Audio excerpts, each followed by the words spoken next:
পূর্ণিমায় বিলীন চন্দ্র। সাদিয়া আক্তার। পর্ব ২৬। দ্বিতীয় পরিচ্ছেদ। মানুষ বলে চোখের পলকে দিন যায়, তেমনটা বর্তমানে পুণ্যের কাছে মনে হচ্ছে না। সে পারে না যে এই মুহূর্তে গ্রামে চলে যায়। তার সব ভালো লাগলেও চন্দ্রকে ভালো লাগছে না। ওই সুদর্শন পুরুষকে দেখলেই নাক মুখ কুচকে রাস্তা বদল করে ফেলে, এমনভাবে যেন কালো বিড়াল তার রাস্তা কেটেছে। পুণ্যের এমন ব্যবহার দেখে চন্দ্র মনে মনে ফুঁসে ওঠে। এই তো সেদিন পুনম মাত্র নিজেদের বাড়ি থেকে এই বাড়িতে ঢুকেছে, তার পিছু চন্দ্র ধুকল। চন্দ্রকে দেখেই থেমে যায় পুনম। চৌকাঠ পেরিয়ে চন্দ্র সিঁড়িতে যেতেই পুনম বাসায় ঢুকল। চন্দ্র শুধু একবার পিছন ফিরে তাকিয়ে থেকে আবার চলে গেল। পুনম ভিতরে ঢুকে সিঁড়ি বেয়ে রূপসার ঘরে যেতে নিলে কারো পায়ের সাথে ধাক্কা খেয়ে পড়ে যায়। বসে পায়ে হাত দিয়ে দেখতে পায় চন্দ্রকে। চন্দ্র ঠান্ডা চোখে পুনমের দিকে তাকিয়ে বল, আমাদের বাড়িতে আসতে পারো, আর আমাকে দেখলেই এমন পেঁচি মুখ করো কেন? রাগে দুঃখে পুনমের কান্না আসছে। সে রাগলে কোনো কিছু বলতে পারে না, রাগের চোটে কান্না করে ফেলে। চন্দ্র তা দেখে ঠোঁট বাঁকিয়ে হেসে পুনমের সাইড কেটে যেতে নিলে পুনম খপ করে চন্দ্রের আঙ্গুল ধরে জোরালো একটা কামড় দেয়। চন্দ্র শান্ত চোখে আঙ্গুলের দিকে তাকায়। ফের বলে, এই যে কামড়ি করে আমাকে কন্ট্রোললেস করছ। আমি যদি শুরু করি তখন তোমার বাপ চাচা জেঠা ৩ গোষ্ঠী জেনে যাবে। পুনম খায়েশ মিটিয়ে কামড় দিয়ে চলে গেল। চন্দ্রর কথার জবাব দিল না। তার বাবা বলেছে চন্দ্রর সাথে কথা না বলতে, সে বলেনি, তবে উচিত শিক্ষা দিয়েছে। চন্দ্র পুনমের যাওয়ার দিকে তাকিয়ে কামড় দেয়া আঙ্গুলখানা দেখে মুচকি হেসে গভীর চুমু খায়। আঙ্গুলের দিকে তাকিয়ে বলে, তুই লাকিরে, আমার জোহরার সর্বপ্রথম ছোঁয়া তুই পেলি। ফের বিড়বিড় করে বলল, এটা চন্দ্র আজ রাতে আবার বিচারে বসার প্রস্তুতি নিয়ে নেয়। চন্দ্রের মনোভাব সত্যি করে এবার ৪ জন চন্দ্রকে নিয়ে বিচারে বসে। তবে এবার চন্দ্রের পক্ষে থাকে মিরাজ সাহেব। তবে বিচারের মাঝে এবারও কামরুল সাহেব চন্দ্রের গালে গাদাম গাদাম ২টা দিতেই চন্দ্র বলল, আব্বু, আজকের বিচারে একটা চোর বেশি পড়ে গেল না? চোরের ডোজটা ধীরে ধীরে বাড়াও। এভাবে চলতে থাকলে তো আমার গালটা সরকারি খাল হয়ে যাবে। মিরাজ সাহেব উচ্চস্বরে হেসে দিল। আজ হতবাক ৩ জন ১ মিনিট নীরবতা শোক পালন করে দীর্ঘশ্বাস ফেলে যে যার মতো চলে গেল। চন্দ্র সেখানে বসে রইল। ৪ জন বুঝেছে এই ছেলেকে কিছু বলে লাভ নেই, এ শুধরাবার না। তাই আপাতত পুনমকে দূরে রাখার চিন্তা করল। তবে এখন না, রূপসার বিয়েটা মিটে গেলেই পুনমের HSC পরীক্ষা, তার পরে যাব ব্যবস্থা তারা নেবে। তবে কামরুল সাহেব যতই হম্বিতম্বি করুক, দিন শেষে তিনিও বাবা, সেও চায় তার সন্তানটা ভালো থাকুক। এই পচা পাক রাজনীতি থেকে দূরে সরে আসুক। তবে তিনি জানেন চন্দ্রকে, তার জেদকে। চন্দ্রের চোখে সে অদম্য চাওয়া দেখেছে পুনমের জন। যা সে চাইলেও উপেক্ষা করতে পারে না। যে না খালাম্মা ছিল তো ২টা, তাই মনে করলাম এখন দেই সবাইরে। ভালো করেছিস। মিনু একে একে সবার বাটি দিল। খাওয়া শেষে ২টা মন্দ না। সবাই খেতে শুরু করে।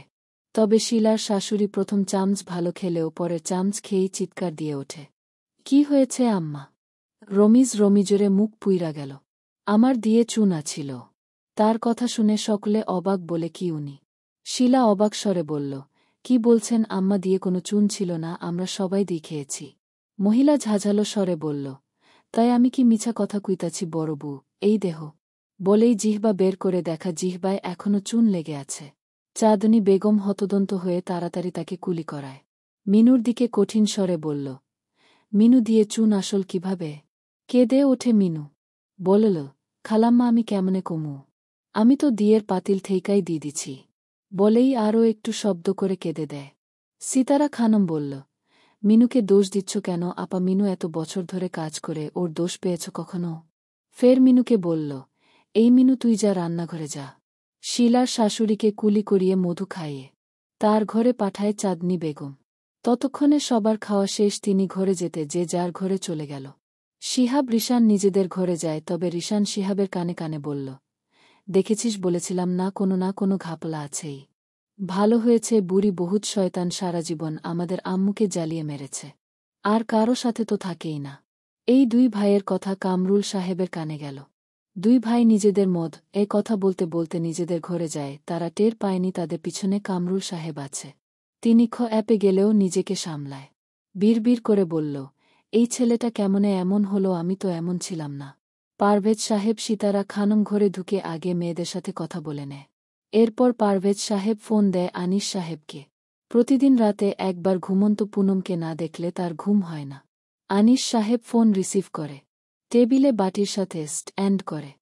কিরে এখন খাচ্ছিস? রাতের 12টা বাজে। আনিস সাহেব পুনমের গালে ভাত দিতে দিতে বলল, বাসায় এসে দেখি মা মেয়ে ঘুম, তো কি করব, এসে মেয়ের পছন্দের রান্না করলাম। কেন তোরে কতবার তখন ফোন দিলাম, ধরলি না। ধরলেও লাভ হতো না, এদের উঠানো যেত না। মেয়েকে তো কত জোর করে উঠিয়েছি। রাতে ঔষধ আছে দেখে। শোনা যায় পারভেজ সাহেবের আদুরে স্বর। আম্মু ওইভাবে চলে গেলে কিছু খেলে বাবার খারাপ লেগেছে না? হাসে পুনম। বলল, বাবা কাল একটা, নানা 2টা আইসক্রিম খাইয়ে দিও, খারাপ লাগা ফুসফুস করে পালিয়ে যাবে। হাসে পারভেজ সাহেব। বলে, তাহলে কাল সকালে বাবার সাথে হাঁটতে বের হতে হবে। ওকে। পারভেজ সাহেব আনিস সাহেবকে বলল, এই আনিস এখন ঘুমাবে তো আম্মাজান? ঘুমাবে না মানে? এই মেয়ে পারে না, সারাদিন রাত ঘুমাতে থাকে, প্রচণ্ড ঘুম কাতুরে। আরও কিছুক্ষণ কথা বলে কেটে দেয় তারা। খাওয়া শেষ করে আনিস সাহেব রেশমা বেগমকে জিজ্ঞাসা করল, ওই বাসা থেকে এসে পড়লে কেন? আমতা আমতা করে পুনমের দিকে তাকিয়ে বল, মেয়ের খারাপ লাগছিল, সারাদিন হুইহুল্লোড় করেছে না তাই। ঠিক তখনই আবার পারভেজ সাহেবের ফোন আসল। ভ্রু কুঁচকে গেল আনিস সাহেবের ফোন ধরতেই পারভেজ সাহেব বলল, আনিস তাড়াতাড়ি আয়, শিলার শাশুড়ি ডায়রিয়া হয়েছে। চলবে। পূর্ণিমায় বিলীন চন্দ্র। সাদিয়া আক্তার। পর্ব 27। দ্বিতীয় পরিচ্ছেদ। শিলার শাশুড়িকে ইমার্জেন্সিতে ঢুকানো হয়েছে। সেখান থেকে ডিউটি ডক্টর দেখে ভর্তি করার কথা বল। শিলার শাশুড়িকে ভর্তি করিয়ে দিতেই দ্রুত ট্রিটমেন্ট শুরু করল। প্রাথমিক চিকিৎসা আগেই দিয়েছে। সকল কার্যক্রম শেষে রমিজ বলল, সকলে চলে যাও, আমি আছি। কাল আবার রূপসার শ্বশুর বাড়িতে যেতে হবে। কেউ অমত করল না, সারাদিন বিয়ে দৌড়াদৌড়িতে রেস্টও কেউ নিতে পারেনি। সকলে চলে গেলেও থাকল শিলা। চাঁদনী বেগম তাকে রেখে দিল, শিলা এমনিতে থাকত। পুরো হাসপাতাল নিস্তব্ধ, কেউ নেই। ডাবল বেড কেবিনের এক বেডে শিলার শাশুড়ি, আরেক পাশে রমিজ সাহেব ও শিলা বসে আছে। ঝিমাতে থাকা শিলার দিকে তাকিয়ে রমিজ সাহেব বলল, তুমি ঘুমাও। শিলা তাকায় স্বামীর দিকে, নিশ্চুপ থাকল, কিছু বল না। রমিজ সাহেব দীর্ঘশ্বাস ফেলে বাইরে গেল, আবার এলো হাতে 1 টাইম কাপের 2 কাপ কফি নিয়ে। একটা শিলার হাতে ধরিয়ে দিয়ে নিজে আরেকটিতে চুমুক দিয়ে বলল, আম্মার উপর রেগে থেকো না। সে তাকে বলতে না দিয়ে শিলা বলল, উনি মুরব্বী মানুষ, তার উপর আমি রেগে নেই। বিশেষ করে তার বিপদে তো আরও থাকব না। রমিজ সাহেব বলল, আম্মা আদিমকালের ভাবনা। ওনার আদিমকালের ভাবনা আমি বিগত 30 বছর ধরে করতেছি শিহাবের আব্বু। এটা উনার জানা দরকার যে উনি ভুল, তবে তুমি তাকে সেটা উপলব্ধি করাও না, অথচ আমি কিছু বলতে গেলেই আমাকেও চুপ করিয়ে দাও। বর্তমানে আমার ছেলেরা বড় হওয়ার পর তার উদ্ধতা একটু কমেছে। তার সকল কাজে তুমি প্রশ্রয় দিয়েছ। সে মা বলে যে তার সকল ভুল গ্রহণ করা হবে, এমন তো কোথাও নিয়ম নেই। থেমে গেল শিলা। আবার বলল, যাই হোক, তুমি একটু না ঘুমাতে পারলে তোমার আবার প্রেশার হাই হয়ে যাবে। রমিজ সাহেব দ্বিরুক্তি করলেন না, চুপচাপ শুয়ে একপাশে জায়গা দিয়ে বলল, তুমিও ফাঁকা অংশের দিকে তাকিয়ে ফের না করে দিল। কথা বাড়ায় না কেউই। রমিজ সাহেব চোখ বন্ধ করে শিলা শাশুড়ির পাশে টুলে বসে তার হাতের কাছে মাথা রাখে। সকালবেলা কামরুল সাহেব ও পারভেজ সাহেব গিয়ে শিলার শাশুড়িকে দেখে আসে। তখন রমিজ সাহেবের ছোট ভাই গিয়ে তাদের বাসায় পাঠিয়ে দেয়। যেহেতু আজ বিকালেই ছেড়ে দিবে, তাই কেউ থাকল না। রূপসার রিসিপশন রাতে হবে, তাই সকলেই একটু টাইম পেল। 2 ভাই হাসপাতাল থেকে বেরিয়ে চন্দ্রকে ফোন দিল। বাজার কত দূর এগিয়েছে? খাসি কেনা বাকি আসছে কিনে। তারা বাসায় পৌঁছে যায়। বাসায় পৌঁছে দেখে মহিলারা পিঠাপুলির আয়োজনও করে ফেলেছে। বিকালের দিকে সকলে রূপসার শ্বশুর বাড়ির উদ্দেশ্যে বের হয়। আনিস সাহেব স্ত্রী সন্তান নিয়ে নিজের গাড়িতে যাবে। পারভেজ সাহেব নিজের মতো, কামরুল সাহেব ও মিরাজ সাহেব একসাথে যাবে, চন্দ্ররা নিজেদের মতো যাবে। সাভারে কনভেনশন হলে রিসিপশন পার্টি হচ্ছে। পুনম ঢুকতেই তাকে রিমি ঝিনুক মেরে তাদের সাথে নিয়ে যায়। সিতারা ভাই ভাবিও আমন্ত্রিত, তাই নয়ন ও মিহিও এসেছে। 4 বন্ধু গল্প জুড়েছে। পূর্ব পরশ নিজেদের মতো আছে, তবে পরশ পূর্ব পুনম আসতেই তার সাথে দেখা করে গেছে। আপুর কাছে নিয়ে চল। পুনমকে নিয়ে রূপসার কাছে যায়। গিয়ে দেখে আগে থেকেই মুক্তি উপস্থিত। পুনমকে দেখে রূপসা কিছু বলল না, একটা কথাও বলল না। পুনম বুঝল বড় আপু রাগ করেছে। পুনম রূপসাকে জড়িয়ে ধরে বলল, সরি তো আপু, জানো কাল কি হয়েছে? ওই নানুটার পেট খারাপ হয়েছে। কার? ভ্রু কুঁচকে গেল সকলের। পুনম বলল, বড় ফুপির শাশুড়ির। ঠিক তখনই মিনু প্রবেশ করে বলল, একেরে ঠিক হইছে আপা, ওই বুড়ির এমনই হওয়ার দরকার। কেন, কি হয়েছে? মুক্তি রূপসা জিজ্ঞাসা করতেই পুনম মিনুকে ইশারায় বলল কিছু না বলতে। কিন্তু মিনু কি তা শুনে গড়গড় করে সব উগরে দিল। যেন এই কথাগুলো তার পেট থেকে বের না হতে পারলে তারও পেট খারাপ হতো। উপস্থিত সকলে গম্ভীর করল মুখ। রূপসা ক্ষোভ কণ্ঠে বলল, কেউ ওনাকে কিছু বলেনি? ভালোই হয়েছে ওই কুচুটে বুড়ির এই অবস্থা হয়েছে। এর মধ্যে দরজা নক হয়, ভাবি আসব। আসুন ভাইয়া। ভিতরে ঢুকে ইহান কাইফি, ভাবি এখন স্টেজে যাওয়া লাগবে। বলতেই কাইফির নজর যায় পুনমের দিকে, আরে পুনমও আছো দেখি। পুনম মুচকি হেসে সালাম দেয়। কাইফি বিস্তর হেসে উত্তর নেয়। রূপসাকে নিয়ে বের হয় তারা। কাইফি পুনমের পাশাপাশি দাঁড়িয়ে অনেক কথাই বলতে পুনম হালকা হেসে উত্তর দিচ্ছে। তা দেখে ভ্রু কুচকে তাকায় মুক্তি। পুনমের হাসি মাখা চেহারার দিকে তাকিয়ে বিড়বিড় করে বল, এই মাইও আমার ভাইয়ের সাথে এমনভাবে কথা বলে যেন গু দেখেছে। আর এখন দেখো কি সুন্দর আটকাইয়া কথা বলছে। আপনি তখন থেকেই দেখছি আমার ভাইয়ের দিকে তাকিয়ে আছেন, কিন্তু কেন? ওদের কথা বলতে দেখে আমার গা জ্বলে যাচ্ছে। আনমনেই পুনমদের দিকে তাকিয়ে ইহানের কথার জবাব দিল মুক্তি। মুক্তির কথায় ইহান কি বুঝলকে জানে, তবে মুক্তির দিকে তাকিয়ে ইহান গটগট পায়ে সামনে হেঁটে গেল। এমনভাবে যাওয়া দেখে মুক্তি অবাক হলেও পাত্তা দিল না। রূপসাকে স্টেজের সামনে আনতেই লিমন হাত বাড়ায়। সকলে হৈ হৈ করে ওঠে। ক্যামেরা মোয়ানকে আর বলা লাগে না, একের পর এক ক্লিক হতে থাকে। আপাতত অতিথিদের সাথে ছবি তুলে তাদের সাথে দেখা সাক্ষাৎ করে। রূপসা বাবার সাথে দেখা করে তাকে দেখে কেঁদে দেয়। সিতারা খানম সামলে নেয়। চন্দ্র একজন পরিচিত ব্যক্তির সাথে কথা বলতে বলতে পুনমের খোঁজ করে। তাকে না পেয়ে ভ্রু কুচকে আবার পুরো এরিয়ায় তাকায়। হঠাৎই কাইফির সাথে রিমি ঝিনুক নয়ন মিহি পুনমকে দেখে গম্ভীর চেহারাকে আরও গম্ভীর করে ফেলে। অতঃপর সামনের লোকটাকে বিদায় দিয়ে সেদিকে পা বাড়ায়, তার আগেই মুক্তির তার পথ অবরোধ করে। চন্দ্র পুনমের দিক থেকে চোখ সরিয়ে মুক্তির দিকে ভ্রু কুচকে তাকায়। মুক্তি গম্ভীর কণ্ঠে বলল, আমার সাথে আসো। মুক্তির এমন কথায় অবাক চন্দ্র। মুক্তি ভুলেও তার সাথে এই টোনে কথা বলে না। বাড়ির সকলেই তার সাথে কথা বলার আগেই গলার স্বর বেশ নরম করে। কথা বাড়ায় না। চন্দ্র পাশে কাটিয়ে সাইডে যায়। মুক্তিও সেখানেই যায়। নিজের ফোনের অ্যাশ লাইট জ্বালিয়ে চন্দ্রের দিকে তাক করে। চোখে হাত দেয় চন্দ্র। মুক্তি চন্দ্রর পুরুষালী হাতের দিকে তাকায়। হাতে শিরা দেখা যাচ্ছে, ফর্সা হাতে মানানসি। মুক্তি চন্দ্রর হাত সরিয়ে চন্দ্রর মুখের দিকে তাকায়। ধবদ্বে ফর্সা, তার ভাইয়ের গায়ের রং টিকালো, নাক জোড়া, ভ্রু তাও ঘন কালো। চেহারা কাঠিন হেও বেশ আকর্ষণীয়। উচ্চতায়, রঙে কাঠিন হে একজন সুদর্শন পুরুষ বটে। তাহলে পুনম কেন তার ভাইয়ের দিকে তাকায় না? তার ভাইয়ের পিছনে অর্হর মেয়েরা ঘোরে। ভার্সিটি দাপিয়ে বেরিয়েছে তার ভাই।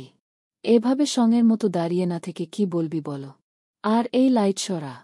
চন্দ্রের গম্ভীর স্বরে ঘোর কাটে মুক্তির। সে ফের চন্দ্রের দিকে তাকিয়ে বলল, একটু ফিটফাট হয়ে মুখে হাসি হাসি ভাব রেখে পুনমের সামনে চলাফেরা করতে পারো না? যদি পুনমকেই না পটাতে পারো তাহলে এই সৌন্দর্য দিয়ে কি লাভ? পুনম ছাড়া কাউকে ভাবি মানব না, কিন্তু বলে দিলাম। মুক্তি গটগট পায়ে চলে গেল। রেখে গেল হা করে থাকা চন্দ্রকে। চলবে। দেরির জন্য দুঃখিত। পূর্ণিমায় বিলীন চন্দ্র। সাদিয়া আক্তার। পর্ব ২৮। দ্বিতীয় পরিচ্ছেদ। অনুষ্ঠান শেষে রূপসাকে নিয়ে বাড়িতে পৌঁছাতে পৌঁছাতে রাতের ১টা বেজে যায়। বাসায় পৌঁছে আনিস পুনমকে আর ওই বাসায় ছাড়তে চায় না, কিন্তু রূপসা ও মুক্তির তোপে তা টিকেনি। মুক্তি ফুলে আছে তা পুনম টের পেয়েছে, তবে কেন রেগে আছে পুনম জানে না। রূপসার ঘরে লিমন ও রূপসা থাকবে, আর মুক্তির ঘরে পুনম ও মুক্তি থাকবে। সকলে যে যার ঘরে চলে গিয়েছে। যদিও নতুন জামাইয়ের আপ্যায়ন করতে চেয়েছিল সিতারা খানম, চাঁদনি বেগম, নিপা বেগম, তবে লিমন কঠোরভাবে না করে দিয়েছে। তাই সবাই যে যার মতো শুতে চলে গিয়েছে। পুনমকে নিজের ঘরে হাত ধরে নিতে থাকে। পুনম মুক্তির ধরা হাতের দিকে তাকায়। এই হাতটা মুক্তি আপু সেই অনুষ্ঠানে থেকে ধরে আছে, এখনও ধরেই আছে। পুনমের মনে পড়ে। চন্দ্রের থেকে কথা বলে এসেই মুক্তি সোজা পুনম ও কাইফির মাঝে দাঁড়ায়। পুনম অবাক হয়, কাইফি ভরকে গেলেও জোরপূর্বক হাসে। মুক্তিকে বলল, কিছু বলবে মুক্তি? মুক্তি কাইফির কথার জবাব না দিয়ে পুনমের হাত ধরে টেনে নিয়ে যেতে থাকে। আরে আরে, পুনমকে নিয়ে কোথায় যাচ্ছেন? মুক্তি থামে, কাইফির দিকে তাকিয়ে আবার নিজের মতো নিয়ে যেতে থাকে। কাইফি অবাক চোখে চেয়ে থাকে। তখনই ওর পিছনে থেকে কাঁধে কেউ টোকা দেয়। কাইফি ফিরে দেখে রিশান। রিশান নিজের চুল এক ব্রাশ করতে করতে বল, ও আর থামবে না। চন্দ্রর বনি তো চন্দ্রের মতোই নিজের দাবিতে সলানা। মানে? মুখ বাঁকিয়ে চলে যায় রিশান। রিশানের যাওয়ার দিকে তাকিয়ে কাইফি বিড়বিড় করে বল, আজব ফ্যামিলি। সেই পুনমের হাত ধরে টেনে নিয়ে আসে মুক্তি, সেই হাত এখন পর্যন্ত ছাড়েনি। পুনমকে সাইটে বিছানা ঠিক করে দিয়ে বলল শুয়ে পড়তে। পুনম কতক্ষণ মুক্তির দিকে তাকিয়ে থেকে বল, কি হয়েছে আপু? এমন করছো কেন? আমি কি করেছি? পুনমের প্রশ্নে যেন মোটকা গরম হলো মুক্তির। তেরে এসে আঙ্গুল উঁচু করে পুনমের দিকে তাক করে বলল, কি হয়েছে? আমাকে জিজ্ঞাসা করছিস কি হয়েছে? নিজে কি করেছিস জানিস না? এত কি খাইফি না কাইফির সাথে? শোনো পুনম, আমি যেন তোকে ওই কাফিরের সাথে কথা না বলতে দেখি। আপু কাইফি কাফির না। আমি তো কাফির কমু। কত বড় সাহস আমার ভাইকে উপেক্ষা করে। শেষের কথাটা বিড়বিড় করে বলল মুক্তি। পুনম কিছু বুঝল না। মুক্তি নিজেকে শান্ত করে পুনমকে বলল, এখন ঘুমা, ঘুম পাড়িয়ে দাও। মুক্তি হেসে ফেলে, এই মেয়েটা এত আদুরে কেন? রাগ করে থাকা যায় না। ফজরের পরপর বাড়ির মহিলারা কাজে নেমে পড়েছে। রেশমা বেগম ও এসে হাতে হাতে এগিয়ে দিচ্ছে। চাঁদনি বেগম মিনুকে পেঁয়াজ কাটতে দিয়ে রেশমাকে জিজ্ঞাসা করল, রেশমা তুই এখনো রেগে আছিস? বোন রেগে থাকিস না। চাঁদনি বেগমকে হাত ধরল রেশমা বেগম বল, উহু রেগে নেই আপা, রেগে থাকব কেন? উনি মুরুব্বি মানুষ, ওনার কথা ধরিনি আমি। আমি জানি আমার মেয়ে কেমন। থেমে আবার বল, শিলা আপা আসেনি। আসবে দুপুরে, ওর শাশুড়ির সব গুছিয়ে দিয়ে। ওর যা কাল রাতেই চলে গেছে। এবার অন্য কথা হয়।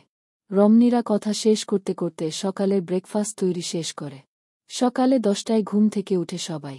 রিশান শিহাব বাসা থেকে এসে পড়েছে ততক্ষণে। মামি চন্দ্র কই?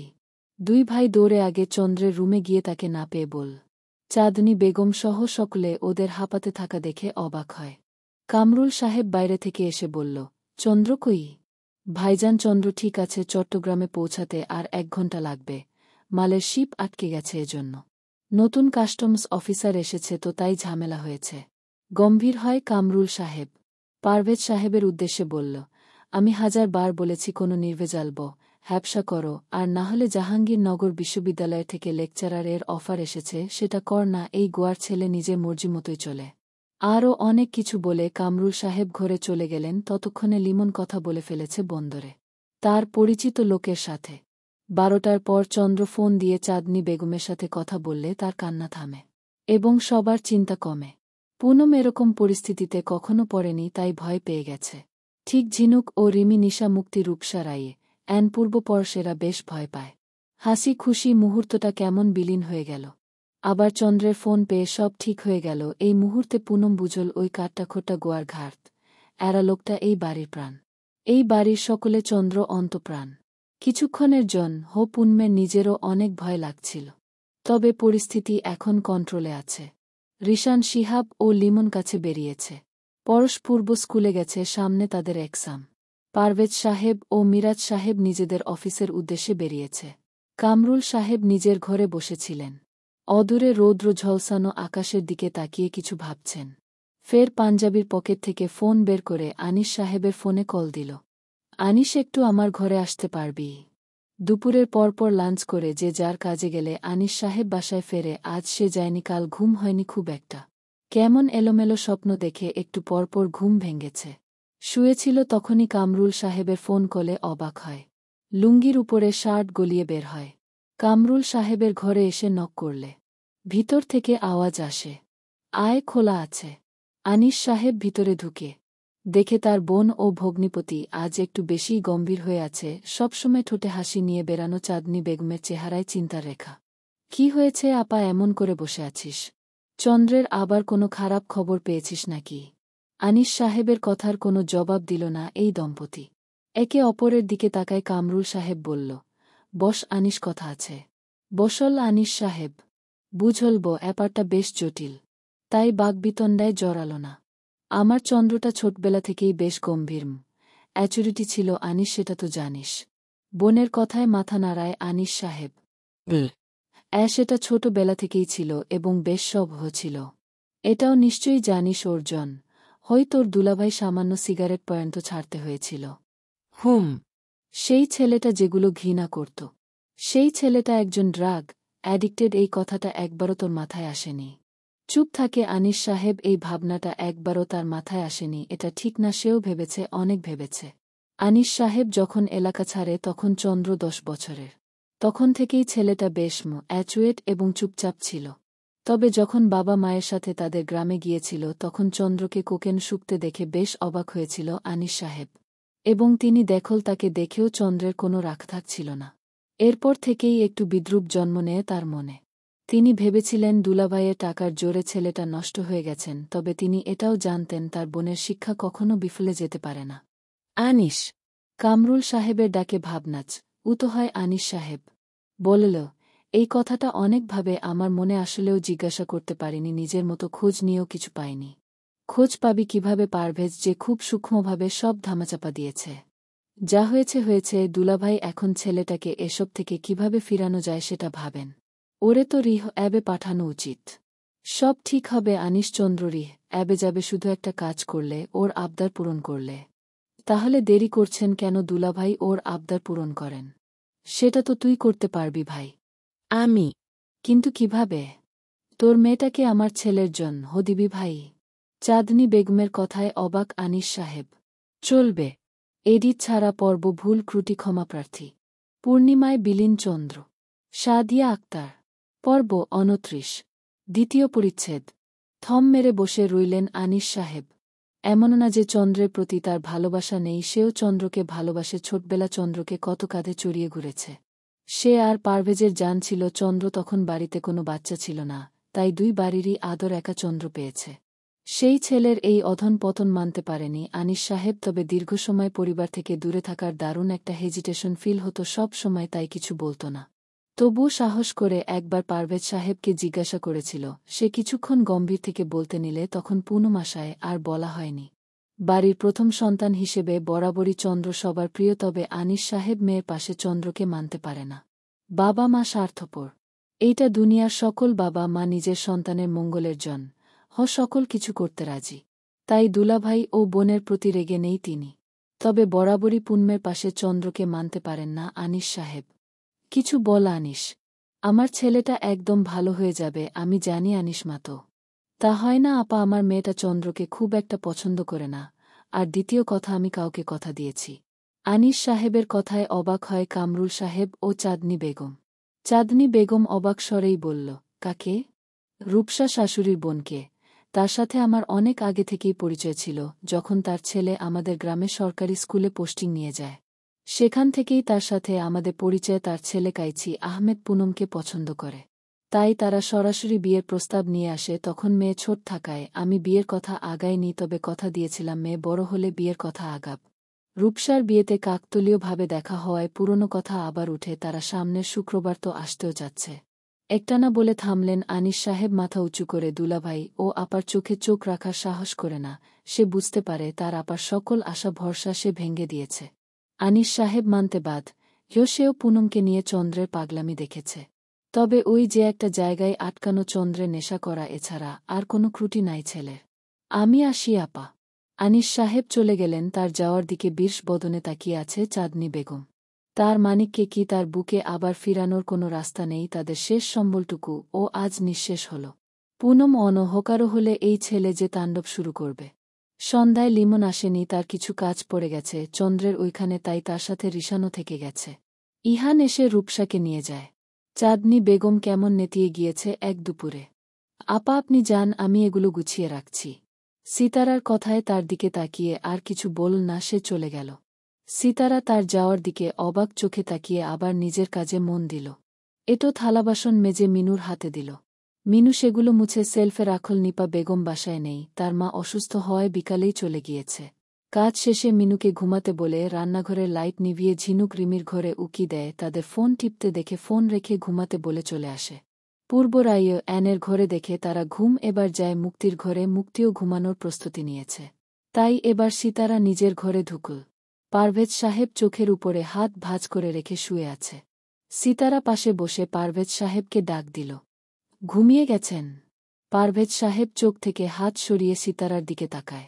সিতারা বলল, সন্ধ থেকেই আপাকে কেমন চিন্তিত দেখলাম চন্দ্রের বিষয়ে মনে হয়। উঠে বসে পারভেজ সাহেব দীর্ঘশ্বাস ফেলে বললেন, চন্দ্র পুনমকে পছন্দ করে, তার কথা বলতেই আনিসকে বিকালে ডাকিয়েছে। তো আনিস ভাই কি বললেন? অবশ্য না করতেই পারবেন না, আমাদের চন্দ্র তো লাখে একটা। আনিস না করে দিয়েছে। অবাক হয় সিতারা খান। পারভেজ সাহেব বল, চন্দ্র ড্রাগ অ্যাডিক্টেড, এজন্য সে রাজি হয়নি। চন্দ্র কই কখনো তো চোখে পড়েনি। ভাবুক হয় পারভেজ সাহেব নিজেও আগে চন্দ্রকে দেখেছে, আগে কেমন খিটখিটে মেজাজে থাকত, সারাদিন নেশা নিয়েই থাকত, কাজের ফাঁকেও তার পকেটে ছোট টুনিট এক হুইস্কির বোতল থাকত। তবে এখন অনেকটা চেঞ্জ হয়েছে এবং এই পরিবর্তনটা চোখে পড়ার মতো।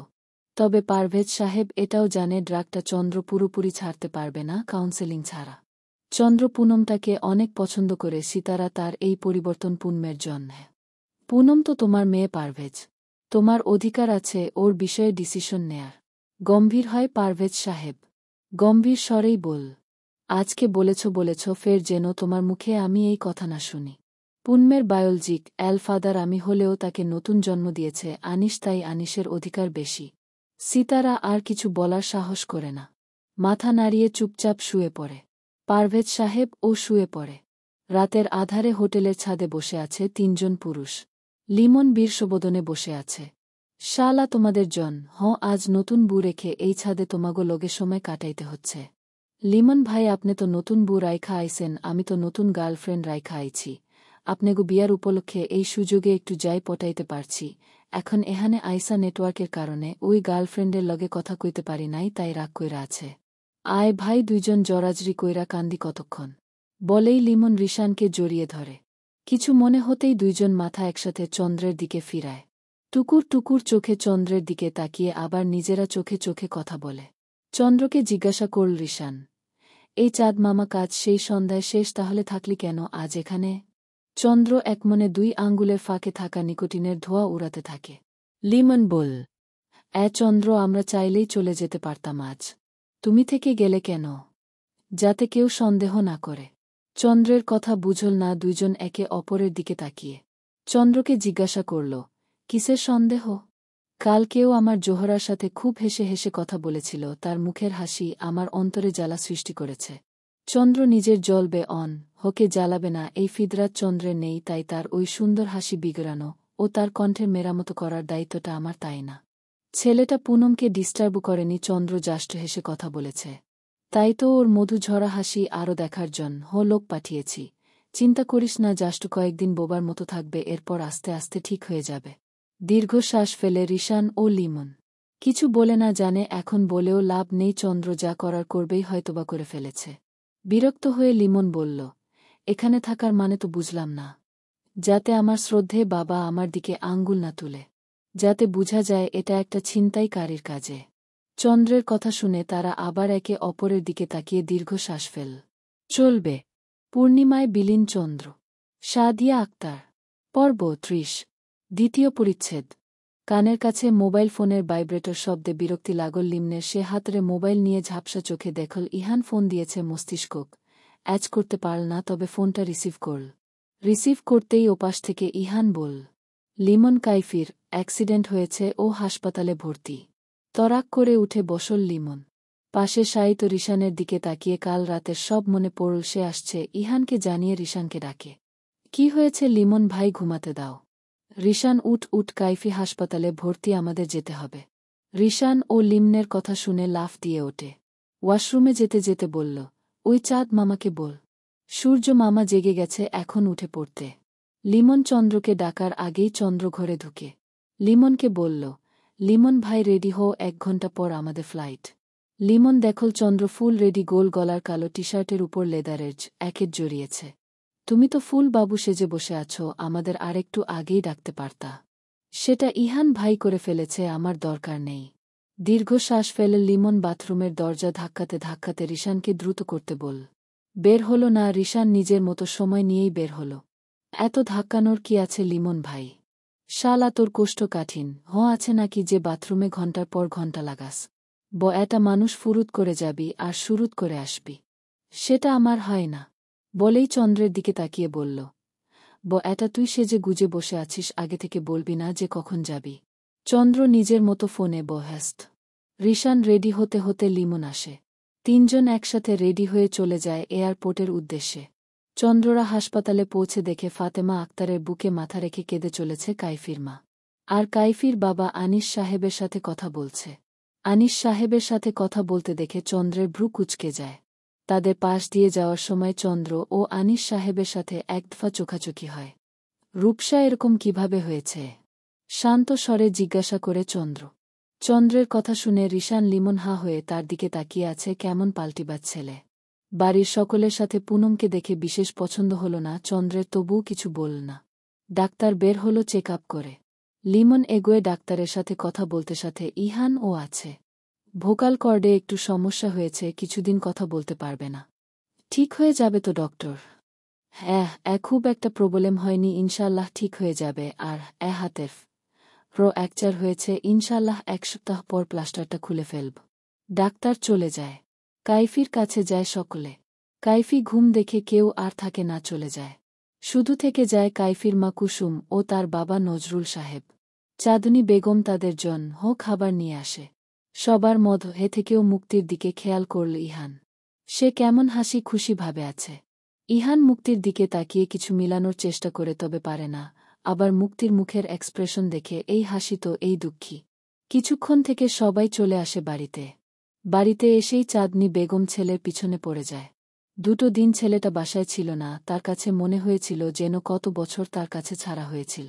খাচ্ছে চন্দ্র তার পাশে বসে। চাঁদনী বেগম তার থালায় আরেক চামচ ভাত দিয়ে বলল, আব্বা বিয়ে করা লাগবে না, মেয়ে খোঁজ করা শুরু করে দেই। কপাল কুঁচকে চন্দ্র ভাতের লোকমা গিয়ে আবার নিচের দিকে ভাত মাখাতে মাখাতে উত্তর দেয়, করব তো, বিয়ের মতো ফরজ কাজ কেউ না করে নাকি? তবে হঠাৎ মেয়ে খোঁজার কথা উঠে আসল কেন? চাঁদনী বেগম আর কিছু বলার আগেই কামরুল সাহেব বলল, বিয়ে যেহেতু করবে মেয়ে তো খোঁজা লাগবেই। মেয়ে তো খোঁজাই, সেটা এই পরিবারের একটা সদস্য জানে, হঠাৎ মেয়ে খোঁজার পিছনে পড়লা কেন? চাঁদনী বেগম গম্ভীর স্বরে বলল, পুনমকে ভুলে যাও, ওকে তোমার বউ করে শুধু এই বাড়িতে আনার জন্য বলেছি, আর কিছু না। পুরো পরিবার চুপ করে রাতের খাওয়া শেষ করল। চন্দ্র কথা বাড়ায়নি, তার ধারণা সে না থাকায় কিছু একটা হয়েছে। রান্নাঘর থেকে নিপা বেগম বের হয়ে বলল, বড় আপা, আমার ভাইঝির বিয়ে ঠিক হয়েছে, কাল আমাদের সবাইকে দাওয়াত করতে কাল ভাই আসছে। সে তো ভালো কথা নিপা, তুই বরং লিস্ট কর কাল কি কি বাজার লাগবে, আমি দিলুকে দিয়ে আনিয়ে নিব। হাসি মুখে জানায় নিপা বেগম। খাওয়া শেষে সবাই যে যার ঘরে চলে গেলেও 3 যা বাজারে লিস্ট করে ঘরে যায়। চাঁদনী বেগম ঘরে ঢুকতেই কামরুল সাহেব বলল, চন্দ্রকে পুনমের বিষয়ে জানানোর দরকার নেই। আমরা চন্দ্রের মেয়ে দেখা শুরু করি। তোমার ছেলে কতটা জেদি তুমি জানো না চন্দ্রের বাবা? তো কি বলছো এখন তোমাদের মা ছেলের আনিসের সাথে সম্পর্ক খারাপ করতে বলছ? বেশ জোরদার কণ্ঠে বলল কামরুল সাহেব। চাঁদনী বেগম গম্ভীর স্বরে বলল, ভাই আমার তো আমি বুঝু। বলেই কাঁথা টেনে শুয়ে পড়ে। কামরুল সাহেব দীর্ঘশ্বাস ছাড়ে পাশে শুয়ে পড়ে। 1 সপ্তাহ পর বাড়ির সামনে মিনি বাস দাঁড় করানো। আজকে সবাই নিপা বেগমের ভাইয়ের মেয়ে বিয়ে উপলক্ষে রওনা দিবে, কাল হলুদ পরশু বিয়ে। ঢাকা থেকে শুধু তারাই যাচ্ছে। মিরাজ সাহেবের বুদ্ধিতে সকলের জন্য একটা মিনি বাস নেওয়া হয়েছে। আনিস সাহেব ও রেশমা বেগম বের হয়, তাদের দাওয়াত দেয়া হয়েছে রূপসার শ্বশুর বাড়িতেও, তবে সেখানে শুধু রূপসা, লিমন ও ইহান যাবে। পুনম তার একটা ব্যাগ নিয়ে আসে। চন্দ্ররা সবার ব্যাগ রাখছিল। ভাইয়া এই ব্যাগটা রাখেন। পুনমের কথা শুনে চন্দ্র পুনমের দিকে তীক্ষ্ণ চোখে তাকিয়ে বলল, তোমার এত ব্যাগ কেন, কয়দিনের জন্য যাচ্ছ? ভাইয়া এটা আমার না, মুক্তি আপুর। চন্দ্র ব্যাগটা রাখতেই পুনম চলে গেল। তবে যাওয়ার আগে চন্দ্রের দিকে আরেকবার তাকাল। মনে মনে ভাবল, এই করলা, আজ তার সাথে ভালোভাবে কথা বলল কেন? ফের ঠোঁট উল্টে বাসে উঠে পড়ে। সকলে বাসে উঠে যে যার নির্দিষ্ট জায়গায় বসে। ইহান, রিশান, শিহাব, চন্দ্র, পূর্বপরশ এরা সবাই পিছনে নিজেদের মতো আছে। হঠাৎই মিরাজ সাহেব বলল, এই চন্দ্র একটা গান ধর না বাবা, যাত্রাকালে একটু সুন্দর গান হলে মন্দ হয় না। মিরাজ সাহেবের কথায় সবাই তাল মিলায়। পুনম ও আগ্রহ চোখে তাকায় একপল পুনমের দিকে তাকিয়ে। চন্দ্র তার গিটার দেয়ার জন্য ইশারা করে। রিশান গিটার দিতে চন্দ্র সুর ঠিক করে গান ধরে। পথিক কয়, ভেবনারে ডুবে যাও রূপসাগরে, বিরলে জ্বলছে আগুন আর নেভে, একবার ধরতে পারলে মনের মানুষ, ছেড়ে যেতে আর দিও না। দেখেছি দেখেছি রূপসাগরে মনের মানুষ কাঞ্চা সোনা, দেখেছি রূপসাগরে মনের মানুষ কাঞ্চা সোনা। গান শেষ করতালি শব্দে মুখরিতে বাস। মিরাজ সাহেব বলল, এই সকলে রবীন্দ্রকলি খেলি, সকলেই একটা একটা করে রবীন্দ্রনাথের গান গাইবি। সকলেই রাজি হয়। মিরাজ সাহেব বলল, শোনা না দিয়ে গা। একে অপরের দিকে চায়, কেউ আর ন দিয়ে গান খুঁজে পায় না। হঠাৎই পুনম গেয়ে উঠল, না চাহিলে যারে পাওয়া যায়, না চাহিলে যারে পাওয়া যায়, তেয়া গিলে আসে হাতে। দিবসে যে ধন হারায়েছি আমি পেয়েছি আধার রাতে। তালির শব্দে চোখ খুল পুনম। তার সর্বপ্রথম চোখ যায় চন্দ্রের দিকে, যে তার দিকে তাকিয়েছিল। ওই চোখে চোখ মিলাতে পারে না পুনম, কিছু একটা তো ছিল। চলবে।